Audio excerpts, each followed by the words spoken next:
Hello everyone, welcome to Naira study. अब आप सब कैसे हैं? आई होप कि आप सभी अच्छे होंगे और अपनी स्टडी को कंटिन्यू कर रहे होंगे। फ्रेंड्स, आज का जो लेक्चर हो जाता है वो आपका हो जाता है बुद्धि की अवधारणा। इसको हमने समझ लिया है, हम लोगों ने डिटेल में इस पर डिस्कस किया है। उसके बाद हम लोगों ने देखिए बुद्धि की प्रकृति, बुद्धि का अर्थ, ये सभी समझ लिया विद परिभाषाओं से, ठीक है ना, क्योंकि परिभाषाएं भी बहुत जरूरी होती है, क्योंकि परिभाषाएं भी पूछी जाती है। उसके बाद बुद्धि लब्धि का सूत्र, बुद्धि लब्धि का सूत्र हम एक बार से फिर से रिपीट कर देते हैं। मानसिक आयु बटे वास्तविक आयु। हमने आपको क्या बताया था? मावा से आप याद रखिएगा, मानसिक आयु बटे वास्तविक आयु और गुणे आपका हो जाता है 100, ठीक है ना। ये क्या है? ये IQ यानी बुद्धि लब्धि का सूत्र हो जाता है, ठीक है। उसके बाद हम लोगों ने जो डिस्कस किया कि जो बुद्धि लब्धि होती है वो जो सामान्य बच्चे होते हैं उनकी कितनी होती है? तो जो सामान्य बच्चे होते हैं तो उनकी बुद्धि लब्धि देखिए 90 से 110, 90 से 110। और जो प्रतिभाशाली बच्चे होते हैं उनकी जो है प्रतिभाशाली, यहाँ पे लिख देते हैं प्रतिभाशाली बच्चे, तो इनकी जो बुद्धि लब्धि होती है वो 140 प्लस होती है और 80 तक यानी 180 तक जाती है। और जो मंदबुद्धि बच्चे होते हैं तो उनकी कितनी होती है? तो 70 से, यानी 70, यानी कहने का मतलब यह है कि बहुत सी क्योंकि कई लोगों ने यानी कई विद्वानों ने इस तरह से आप कह सकते हैं कि जो बुद्धि को है कई अलग अलग तरह से अलग अलग श्रेणी में रखा है, लेकिन कुछ चीज़ें इंपॉर्टेंट आप लोगों के लिए हो जाती हैं। हम आपको इंपॉर्टेंट चीज़ें ही बताते हैं जो आपके एग्जाम से रिलेटेड है। बाकी बहुत ज़्यादा लेंथी आप पढ़ेंगे तो माइंड भी आप लोगों का क्या होगा? यही होगा कि बहुत ज़्यादा है, हर एक चीज़ फिर याद रखना बड़ा मुश्किल हो जाता है। लेकिन पहली बात तो ये है कि जब आपके सिलेबस में जितना है, हालांकि सिलेबस में है आपके, लेकिन एग्जाम में आपके ये पूछे जाते हैं तो ये आप लोगों के लिए इंपॉर्टेंट हो जाते हैं, ठीक है ना। तो इनको आप अच्छे से याद रखिएगा। बाकी हम पूरी श्रेणी आप लोगों को करवा देंगे, वो भी आप लोग देख लीजिएगा, ठीक है। यहां तक हो गया। अब अगर बात करें कि जो बुद्धि परीक्षण है तो उसको किसने दिया? सर्वप्रथम तो बुद्धि को मापने के लिए किन्होंने? तो बिने ने 1905 ईस्वी में बुद्धि परीक्षण किया। कब? 1905 ईस्वी में, ठीक है ना। तो ये पॉइंट आप लोग याद रखिएगा। और आप लोग जो अभी हमने बताया कि प्रतिभाशाली बच्चों का IQ कितना होता है, सामान्य बच्चों का IQ कितना होता है, ये सब चीजें आप लोग याद रखिएगा, ठीक है। और एक चीज और समझ लेते हैं कि बुद्धि कहते किसको है। तो बुद्धि का मतलब ये होता है कि देखिए बुद्धि को ऐसा तो नहीं, उसको आप टच तो नहीं कर सकते हैं, बुद्धि को आप देख नहीं सकते हैं, लेकिन आप अनुभव कर सकते हैं, पहचान सकते हैं, तभी तो परीक्षण किया जाता है। तो जैसे कोई क्या है, कोई बहुत ज़्यादा इंटेलिजेंट है तो आप क्या कहते हैं? भाई बहुत ज़्यादा इंटेलिजेंट ये बंदा है और इसने बहुत ज़्यादा स्ट्रगल किया, बहुत ज़्यादा मेहनत की और आज ये क्या बन गया? इंजीनियर बन गया, या आज ये बंदा डॉक्टर बन गया। क्या हुआ? यानी आपने उसका बुद्धि परीक्षण देख लिया, यानी आपने इस तरह से, क्योंकि वो बन गए हैं, डॉक्टर बन गए, टीचर बन गए, इंजीनियर बन गए, है ना, लॉयर बन गए, कुछ भी बने हैं, तो क्या बुद्धि के बल पे तो यानी उनका टेस्ट हो गया। अब यही तो बुद्धि होती है। अगर इसके विपरीत कोई जाता है, जैसे कोई बच्चा है और एग्जाम में फेल हो जाता है, तो आप चेक कर लेंगे कि इनका IQ लेवल कम है, यानी 2 से 3 बार अगर फेल होता है बंदा, क्योंकि ये होता है कभी कभी तो एक चांस होता है कि जैसे आपने मान लीजिए आप टेस्ट कर रहे हैं और किसी बच्चे को 100 क्वेश्चन के आंसर आ रहे हैं, लेकिन आपने वो क्वेश्चन कर दिया जो उसको नहीं आ रहा है, तो इसका मतलब ये नहीं होता है कि ये जो है बच्चा मंदबुद्धि बच्चा है।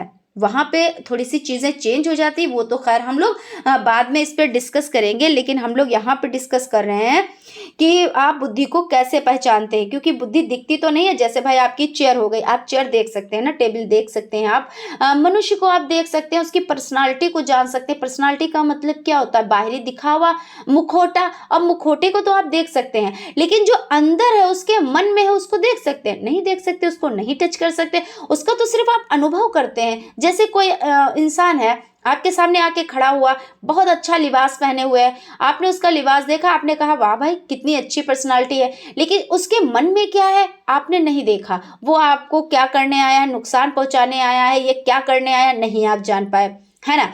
तो इसी तरह से आपकी बुद्धि हो जाती है। बुद्धि, अब कोई मनुष्य आया, कोई इंसान आया, तो आपने क्या किया? आपने उसको देखा, अभी आप नहीं पता है कि ये टीचर है, इंजीनियर है, डॉक्टर है, या ये कुछ भी नहीं है, फिर आपने जब उसके बारे में जाना तभी तो आपने चेक किया कि भाई टीचर है मतलब बुद्धि है। अगर बुद्धि ना होती तो ये इतना जो इतना सब करना होता है भाई, आप लोग अब टीचर्स की तैयारी कर रहे हैं तो अब आप देखिएगा कितना करना होता है और कितना करके आए हैं और अभी कितना करना है, सब बाकी है ना। तो ये बुद्धि ही तो है, तो ये सब चीज करवा रही है ना, आप बुद्धि से ही तो हर चीज कर रहे हैं, तो ये सब चीजें हो जाती हैं। तो चलिए हम देख लेते हैं आज ये सब चीज़ें जो हम लोगों ने अभी डिस्कस किया है ये हम लोग पिछले क्लास में भी डिस्कस कर चुके हैं, और उससे पहले के क्लासेस में हम लोगों ने शिशुअवस्था, बाल अवस्था, किशोर अवस्था, इन सब चीज़ों पर डिटेल में डिस्कस किया। सो आप लोग प्लेलिस्ट में जाकर उनको देख सकते हैं और चीज़ों को अच्छे से समझ सकते हैं, ठीक है ना। तो नेक्स्ट बढ़ते हैं। नेक्स्ट बढ़ने से पहले फ्रेंड्स, अगर आप हमारे चैनल पर नए हैं और ये क्लास आपकी पहली है तो आप लोग चैनल को सब्सक्राइब कर लें और बेल आइकन को भी जरूर प्रेस कर लें, जिससे कोई भी नोटिफिकेशन हो वो आप तक पहुंच सके। और फ्रेंड्स नए हैं चैनल पर तो आप वो वीडियोस जरूर देखिए, मतलब प्लेलिस्ट पे जाकर जो प्रीवियस वीडियोस हैं उनको जरूर देखिए, क्योंकि क्या होता है चीज़ें जब आप स्टार्टिंग से समझते हैं तभी आपकी चीज़ें समझ में आती हैं, ठीक है। तो हम आज का जो फर्स्ट आज की जो हेडिंग हो जाती है उसको समझ लेते हैं। बिने के बुद्धि लब्धि परीक्षा प्रश्न, यानी 3 वर्ष की आयु में, अभी हमने आपसे बताया कि जो बिने महोदय है इन्होंने क्या किया, इन्होंने 1905 ईस्वी में बुद्धि परीक्षण किया। कब किया, तो 1905 में, दोबारा रिपीट किया है हमने, 1905 ईस्वी में क्या किया, तो बुद्धि परीक्षण किया, ठीक है। तो उन्होंने किस तरह से किया अब इसके बारे में जान लेते हैं। तो सबसे पहले इन्होंने 3 वर्ष की आयु के बच्चे के लिए मतलब किया, तो उसमें क्या कहा कि तुम्हारी नाक, आंख और मुंह कहाँ है। अब छोटा बच्चा है तो उससे ऐसे ही तो आप क्वेश्चन करेंगे, तभी तो अगर बच्चा बता पाता है तो यानी उसका आईक्यू अच्छा है। 3 वर्ष का बच्चा और क्या बता पाएगा भाई नाक कहाँ है। अब उसको नाक का नॉलेज है कि भाई हमारी नाक यहाँ पे है, अपने उसने उंगली रखी और बताया कि नाक हमारी यहाँ पे है। उसने फिर आपने पूछा आँख कहाँ पे है, तो आँखों पे उंगली रखी कि आँख हमारी यहाँ पे है, जैसा आप छोटे बच्चों के साथ करते हैं। ज़्यादातर लोग यही करते हैं कि बेटा बताओ आपकी नाक कहाँ है, आपकी आँख कहाँ है, मुंह कहाँ है, तो बच्चा मुंह पे ऐसे करके कहता है कि मुंह यहाँ है ना, ऐसा मतलब करता है, यानी उसका क्या है आईक्यू लेवल अच्छा है।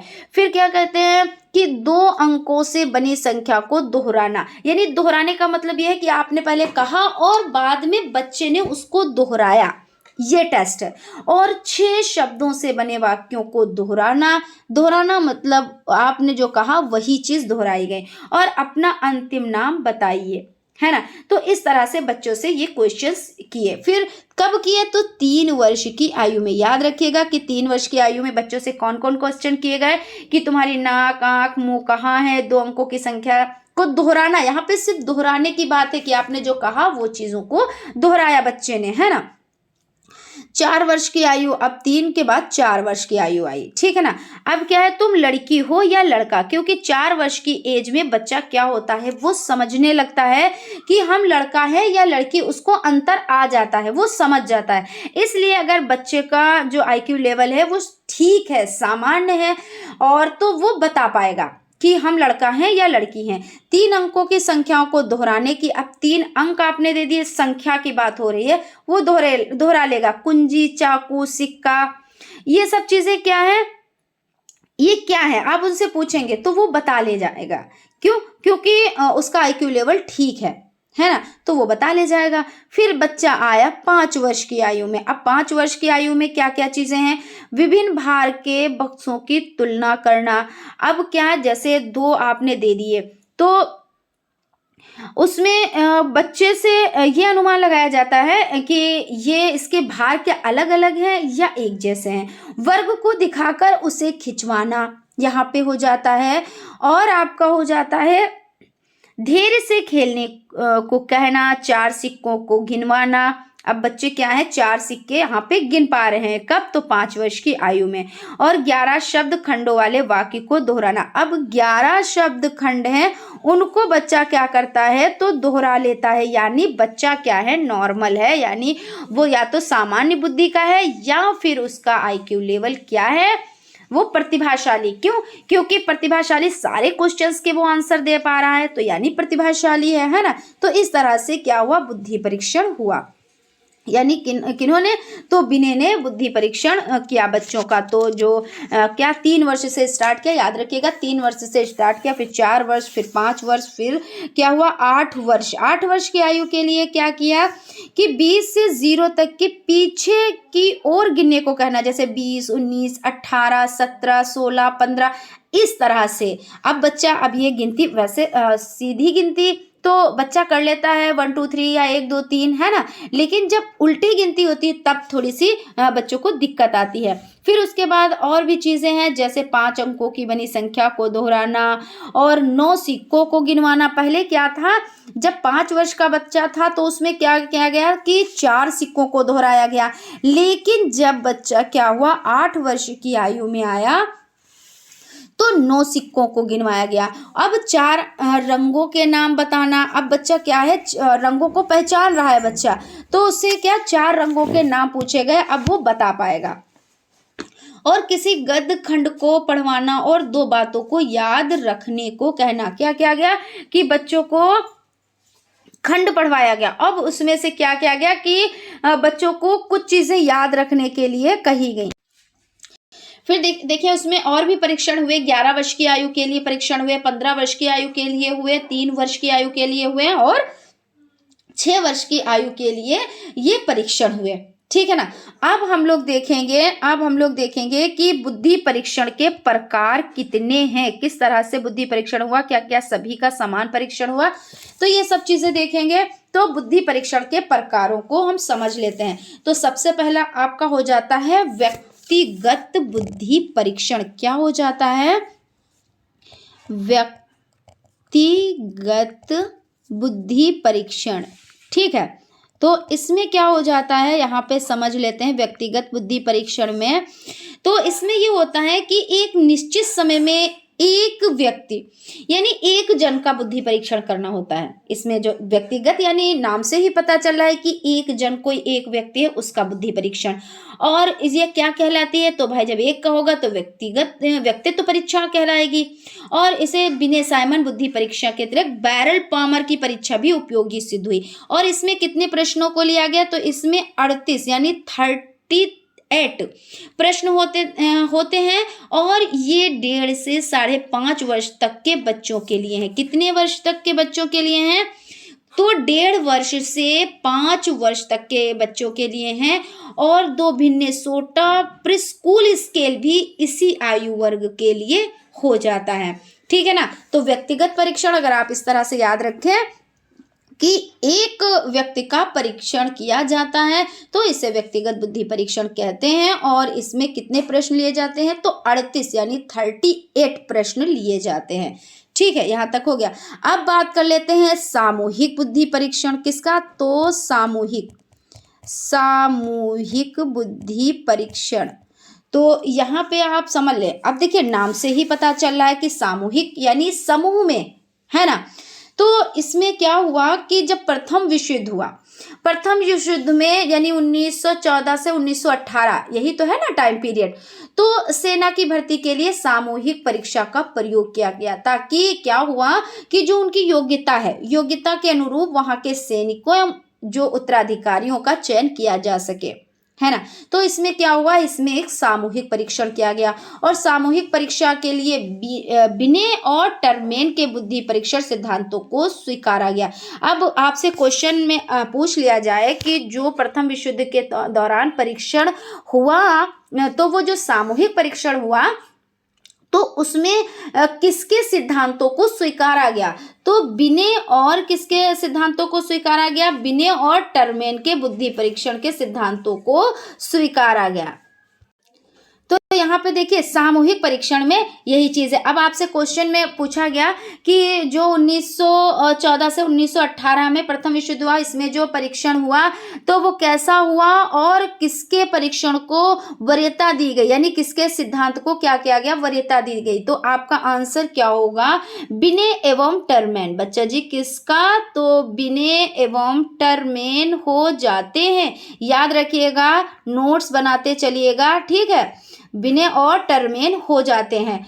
अब बात कर लेते हैं लेकिन क्या हुआ यहाँ पे समझ लेते हैं। लेकिन इनके आधार पर अलग से परीक्षाएं भी निर्मित की गई। अब परीक्षाएं निर्मित की गई, इसका मतलब क्या होता है, इस पर भी हम लोग रोशनी डाल लेते हैं कि शाब्दिक या भाषाई परीक्षा और क्रियात्मक या नॉन वर्बल परीक्षा। यानी क्या हुआ कि शाब्दिक यानी शब्दों से, है ना, शाब्दिक या भाषाई परीक्षा और क्रियात्मक या नॉन वर्बल परीक्षा। तो आर्मी अल्फा टेस्ट और आर्मी जर्नल क्लासिफिकेशन टेस्ट का विकास क्या हुआ, क्रमशः प्रथम विश्व युद्ध एवं द्वितीय विश्व युद्ध में हुआ। शाब्दिक परीक्षा में कुछ प्रश्न या अभ्यास हल करने के लिए दिए जाते हैं, लेकिन अशिक्षित लोगों के लिए क्रियात्मक परीक्षा का प्रयोग किया जाता है। जैसे कि भाई देखिए, बुद्धि परीक्षण का क्या मतलब है कि जैसे जिनसे क्वेश्चंस किए गए, क्योंकि कुछ लोग उसमें क्या थे, क्योंकि सेना की जरूरत थी, बहुत ज्यादा संख्या में सभी लोगों की जरूरत थी, तो कुछ उसमें पढ़े लिखे भी और कुछ अनपढ़ मतलब नहीं भी पढ़े हुए थे। तो अब क्या, अब उनका जो परीक्षण किया गया तो वो उन पर किस तरह से किया गया, जो अशिक्षित लोग थे वो क्रियात्मक परीक्षा का प्रयोग किया गया उनसे, और जो वेल क्वालिफाइड वेल एजुकेशन थे, उनको एजुकेशन आती थी, पढ़ना आता था, तो उनसे शाब्दिक परीक्षा में कुछ प्रश्न और अभ्यास हल करने के लिए दिए जाते हैं। तो इस तरह से आपका हो जाता है। अब यहाँ पे समझ लेते हैं सामूहिक शाब्दिक बुद्धि परीक्षण क्या होता है। तो आपका जो सामूहिक क्या हो जाता है, सामूहिक शाब्दिक बुद्धि परीक्षण, ठीक है ना, शाब्दिक बुद्धि परीक्षण ये हो जाता है। तो इसमें जब एक समय में एक से ज्यादा लोगों की परीक्षा ली जाए, भाई नाम से पता चल रहा है सामूहिक और शाब्दिक, यानी समूह भी है, समूह का मतलब कई लोग हैं, इकट्ठा में हैं, कई लोगों की भीड़ है, कहने का मतलब ये होता है। यहाँ पे ऐसे लफ्जों में समझें आप, सिर्फ हेडिंग से ही आपको पता चल जाएगा कि इसमें करना क्या है, लिखना क्या है। तो सामूहिक यानी एक समूह है, शाब्दिक यानी शब्दों से, क्योंकि यहाँ पे पढ़े लिखे लोगों का परीक्षण हो रहा है ना, क्योंकि उन्हीं के पास तो शब्द होंगे, और जैसे शब्द सभी के पास, लेकिन जब परीक्षा की जाएगी तो आपसे, जब आपने पढ़ा है तभी तो उस क्वेश्चन का आंसर दे पाएंगे, जब आपने नहीं पढ़ा है तो उस क्वेश्चन का आंसर कैसे दे पाएंगे। तो यहाँ पे देखिए नाम से पता चल रहा है सामूहिक शाब्दिक बुद्धि परीक्षण, यानी जब एक समय में एक से ज्यादा लोगों की परीक्षा ली जाए उसे क्या कहते हैं, सामूहिक बुद्धि परीक्षण कहते हैं। और क्या हुआ, अमेरिका में आर्मी अल्फा परीक्षण कहाँ हुआ, तो अमेरिका का नाम याद रखिएगा, अमेरिका की बात है। अमेरिका में क्या हुआ, आर्मी अल्फा परीक्षण, थॉर्नडाइक का CAVD परीक्षण और टरमैन मैकनियर सामूहिक परीक्षण है, ठीक है ना। तो इस तरह से आप लोग इसको समझे। अब इसमें जो अशाब्दिक हिंदी में और निम्नलिखित बौद्धिक परीक्षाएं उपलब्ध हैं, जैसे सामूहिक बुद्धि परीक्षण 12 से 18 वर्ष तक, है ना, निर्माणकर्ता P मेहता हो जाते हैं। साधारण मानसिक योग्यता 12 से 16 वर्ष तक, निर्माणकर्ता S जलोटा हो जाते हैं। तो ये सब चीजें हो जाती हैं। खैर हम लोग क्या कर रहे हैं, हम लोग सामूहिक शाब्दिक बुद्धि परीक्षण। अब सामूहिक अशाब्दिक बुद्धि परीक्षण सेकंड नंबर पर क्या देखेंगे, सामूहिक अशाब्दिक, मतलब यहाँ पे क्या है कि समूह तो है लेकिन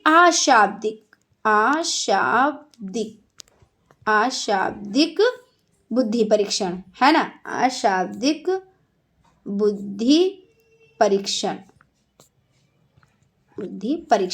तो इसमें क्या है, इसमें भी नाम से देखिए पता चला, जैसे सामूहिक था यानी कई लोग थे, और शाब्दिक यानी कि जो पढ़े लिखे लोग थे। सामूहिक अशाब्दिक बुद्धि परीक्षण यानी इन परीक्षणों में क्या भाषा का प्रयोग नहीं होता था, क्या होता था, एक समय में एक से अधिक लोगों की परीक्षा ली जाती है।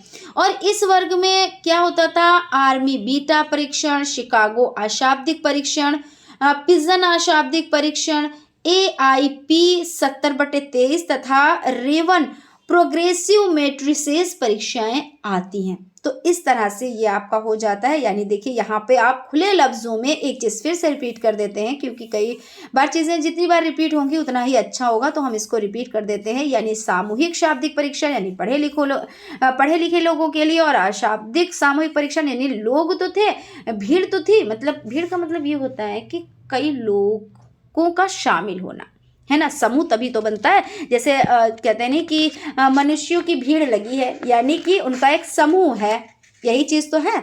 तो यहाँ पे ये हो जाता है। उसके बाद आपका नेक्स्ट देखते हैं, व्यक्तिगत और सामूहिक बुद्धि परीक्षणों में अंतर। अब इसमें अंतर क्या था कि जो व्यक्तिगत जो परीक्षण हुए, है ना, और जो क्या हुआ सामूहिक, है ना, वही चीज़ है कि व्यक्तिगत यानी अकेले एक व्यक्ति का और सामूहिक कई लोगों का। तो व्यक्तिगत और सामूहिक बुद्धि परीक्षणों में निम्नलिखित अंतर है। व्यक्तिगत परीक्षणों में वस्तुनिष्ठता और प्रामाणिकता कम होती है, जबकि सामूहिक परीक्षणों में ये गुण अधिक होते हैं। और व्यक्तिगत परीक्षण एक ही व्यक्ति के लिए होता है, जबकि सामूहिक परीक्षण पूरे समूह के लिए होता है। बिल्कुल वही चीज़ तो है कि भाई एक व्यक्ति के लिए यानी व्यक्तिगत, और कई लोगों का यानी सामूहिक परीक्षण, है ना। और यहाँ पे हो जाता है, व्यक्तिगत परीक्षणों द्वारा छोटे और बड़े दोनों का ही परीक्षण हो सकता है, लेकिन सामूहिक परीक्षणों द्वारा बहुत छोटे बालकों का परीक्षण नहीं हो सकता, क्योंकि जब समूह में होगा ना तो फिर बराबर के होने चाहिए लोग। जैसे कहते नहीं, आप टेस्ट ले रहे हैं, मान लीजिए आप 5th क्लास के बच्चों का टेस्ट ले रहे हैं, तो ऐसा तो नहीं उसमें 2nd क्लास के बच्चों को भी बिठा के उनका भी टेस्ट लेंगे। भाई जो 2nd क्लास का टेस्ट लेंगे तो वो 2nd क्लास के बच्चे होने चाहिए। तो इसमें यह है कि, और जो व्यक्तिगत होता है तो उसमें तो एक ही व्यक्ति है, चाहे वो 2nd क्लास का हो, 3rd क्लास का हो, 4th क्लास का हो, 5th क्लास का हो, किसी भी क्लास का हो, क्योंकि वो एक है। तो आप उसको टेस्ट करेंगे, टेस्ट ले लेंगे, है ना। तो ये चीज़ हो जाती है। व्यक्तिगत परीक्षणों में बालक से निकट का संबंध स्थापित हो जाता है, बिल्कुल, क्योंकि एक जन है तो आप उसके बारे में अच्छे से जान भी जाएंगे, उसको पहचान भी जाएंगे, है ना। और उसमें तो भाई अच्छे से हो ही जाता है।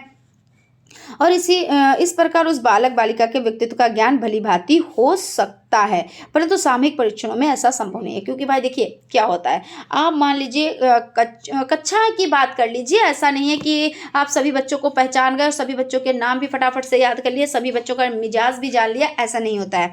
क्योंकि जब 30 से 35 बच्चे आपके क्लास में हैं तो आपको टाइम लगता है बच्चों का नाम जानने में, फिर उनके बारे में जानने में कि उनका नेचर कैसा है, वो पढ़ने में कैसे हैं, धीरे धीरे करके आपको पता चलता है। लेकिन एक टाइम में आपको सभी बच्चों के बारे में नहीं पता चल पाएगा। क्यों? क्योंकि वो समूह में हैं। लेकिन जब आप किसी एक बच्चे को बुलाएंगे टेस्ट करने के लिए, तो उस बच्चे का आप नाम सबसे पहले पूछेंगे, ठीक है। जब नाम पूछेंगे आप, फिर उसके बाद क्या करेंगे, फिर आप उसके बारे में भी जानेंगे, आप उसका टेस्ट भी लेंगे।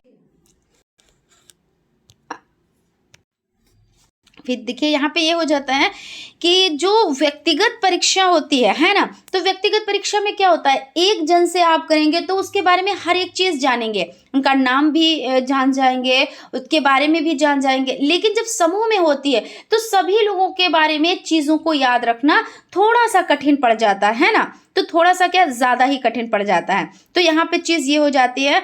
उसके बाद हम लोग देखेंगे शाब्दिक एवं अशाब्दिक परीक्षणों में अंतर। अब शाब्दिक और अशाब्दिक यानी शब्दों से, है ना, शाब्दिक का मतलब क्या होता है, शाब्दिक का मतलब भाई शब्दों में, और अशाब्दिक बिना शब्दों में। तो किस तरह से, तो दोनों प्रकार के परीक्षणों में प्रकृति एवं बुद्धि स्तर के अनुरूप अंतर हो जाते हैं। तो इनको समझते हैं कि शाब्दिक या भाषात्मक। भाई हम क्या कर रहे हैं, हम आपको शब्दों में चीज़ों को समझा रहे हैं, भाषा के माध्यम से समझा रहे हैं, यही चीज़ तो है। तो इसी को क्या कहेंगे, ये शाब्दिक हो जाएगा। तो ये बालक यानी जो शाब्दिक और भाषात्मक परीक्षण है वो छोटे बालकों का परीक्षण संभव नहीं है, क्योंकि बच्चे क्या हैं कि शब्दों में चीज़ों को नहीं, क्योंकि अभी छोटे बच्चों से आप करेंगे तो बच्चे इशारे में भी, जैसे आपने पूछा छोटे बच्चों से कि आपकी नाक कहाँ है, तो हो सकता है वो ये ना कह पाए कि हमारी नाक यहाँ पर है, वो उंगली से ऐसे करेगा, है ना। आँख बेटा कहाँ पे है, तो आँख पे उंगली रखेगा, यही तो करता है ना जो छोटा बच्चा होता है। और इसमें क्या होता है कि परीक्षणों के द्वारा जो व्यक्ति होता है ना, विभिन्न समूहों की तुलना नहीं की जा सकती है, बिल्कुल सही बात है। और जबकि भाषा रहित अशाब्दिक परीक्षणों में ऐसा संभव है। और शाब्दिक परीक्षणों का प्रयोग पिछड़े या मानसिक रूप से पिछड़े विद्यार्थियों के लिए संभव नहीं है। क्यों? क्योंकि जो मानसिक रूप से पिछड़े हुए बच्चे हैं, है ना, विद्यार्थी हैं, क्या उनके लिए संभव है? लेकिन क्या है, लेकिन क्रिया परीक्षणों का भाषा रहित परीक्षणों के द्वारा ये चीज क्या है, ये पॉसिबल है। क्यों? क्योंकि आपने क्या क्या क्रिया, एक्टिविटी है ना, तो छोटे बच्चे अगर नहीं भी उनका है तो वो एक्टिविटी थोड़ी बहुत तो कर ही ले जाएंगे। और शाब्दिक परीक्षणों द्वारा अनपढ़ व्यक्तियों और छोटे बालकों का परीक्षण संभव नहीं है। यानी क्या कह रहे हैं कि जो शब्दों का जो परीक्षण है वो क्या है, वो जो अनपढ़ होंगे, भाई अनपढ़ है तो उनको ज्ञान इन चीजों का नहीं है, वो एक्सपीरियंस अलग चीज होता है। वो तो इंसान जिंदगी जीता है, तो जो पढ़े लिखे लोग होते हैं उनसे ज्यादा जिनको अनुभव होता है वो ज्यादा हो जाते हैं कभी कभी। लेकिन बात वहां पे नहीं हो रही है, बात ये चल रही है कि जो परीक्षण हो रहा है तो वो जो छोटे बच्चे हैं तो वो शब्दों से परीक्षण है ना, तो थोड़ा ये हो जाता है, वो संभव नहीं हो पाता। यानी जब संभव नहीं है तो इम्पॉसिबल है ना। और लेकिन जो अशाब्दिक परीक्षणों का प्रयोग छोटे बच्चों और अनपढ़ व्यक्तियों के लिए भी किया जा सकता है। कैसे कैसे किया जा सकता है भाई?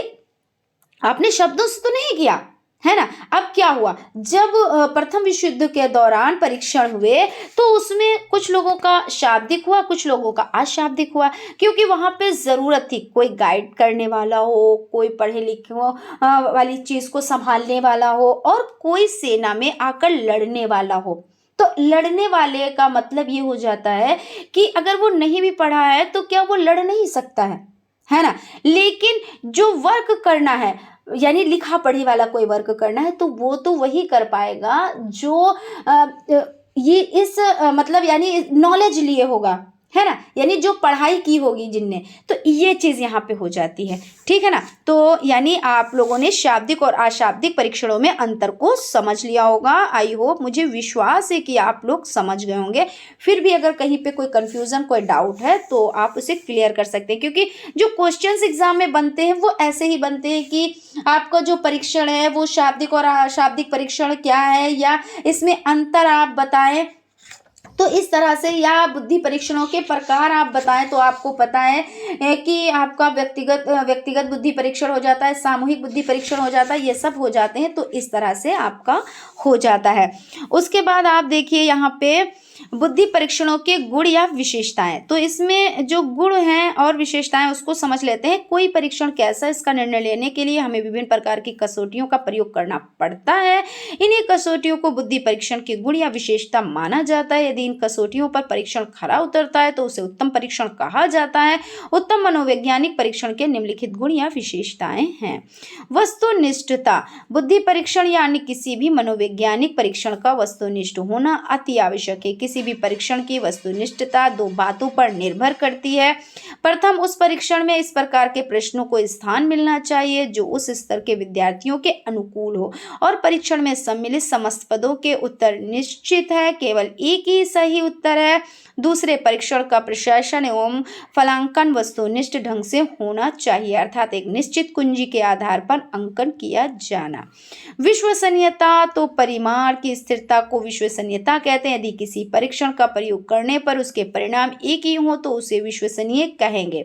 परीक्षण में विश्वसनीयता निर्माण की विभिन्न विधियां होती हैं, जैसे परीक्षण और पुनः परीक्षण, अर्धविभाजन विधि तथा समावर्ती विधि आदि हो जाती है। उसके बाद आपका वैधता हो जाता है। प्रमाणिकता या वैधता परीक्षण की प्रमुख विशेषताएं या गुण हैं। इसका अभिप्राय है जिस योग्यता के मापन के लिए परीक्षण बनाया गया है उस योग्यता का मापन वह करता है या नहीं, इससे ही परीक्षण की सत्यता या वैधता कहते हैं। परीक्षण की वैधता या सत्यता हेतु अनेक प्रकार के परीक्षण की जांच की जाती है, जैसे निर्माण संबंधी योग्यता, सामग्री संबंधी योग्यता, संवर्ती प्रमाणिकता तथा भविष्य निर्देशन प्रमाणिकता आदि। इसमें एक उत्तम बुद्धि परीक्षण वैध एवं सत्य होता है। सर्व मान्यता। तो उत्तम परीक्षण सर्वमान्य होना चाहिए, अर्थात वे परीक्षण समस्त व्यक्तियों तथा परिस्थितियों में सदैव किए जाए, जैसे विनय साइमन का बुद्धि परीक्षण सर्वमान्य है। और प्रतिनिधित्व। बुद्धि के जिन जिन क्षेत्रों में मापन हेतु उसकी रचना की गई है उसका प्रतिनिधित्व रूप से मापन करना इसकी प्रमुख विशेषता होती है। और मूल्यांकन में सुविधा।